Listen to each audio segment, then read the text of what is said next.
guys, it's Rebecca from Natural Balance Oils. How are you? I'm out here at the Highland Farm doing the Balsam Fir Winter Harvest 2016, and I have learned so much from being out here. It's been beyond one of the most amazing experiences I've ever done yet, especially within my young living life.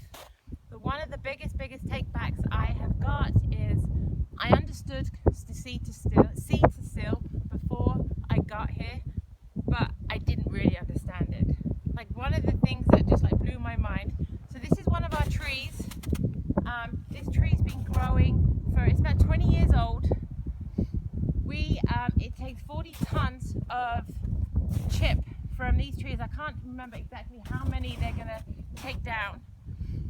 But once we then do the chip, that 40 ton, that then goes into the cooker, and then from the cooker with the 40 tons, we get between 20 to 30 kilos of actual pure grade essential oil.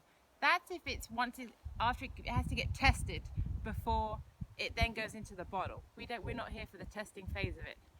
But if the ground is 54 degrees, we can't harvest. If it's not below freezing, they can't cut down the trees. If it's snowing, they can't fell the trees because the needles are too wet, so they're not going to produce too much oils. So there is so many variables as to when we can actually harvest these trees and distill. In fact, for the last 2 days, we haven't been able to cut anything down because we just don't have the conditions. Another thing I want you to take back from this is that over here, these are some of the baby trees that we're planting.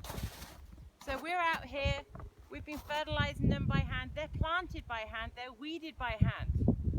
So we've got quite a while for this to grow, for the 20 years before we can even begin to start felling it. So when we start getting out of products and we get frustrated, and I am one of those people that have been, oh my gosh, this is so frustrating, we've got oils out of stock. This is why we are relying on Mother Nature. That's one of my huge aha moments in this trip. So I will never ever moan again. So try not to when we have out of stock product. So I hope you can appreciate some of the variables that go into this.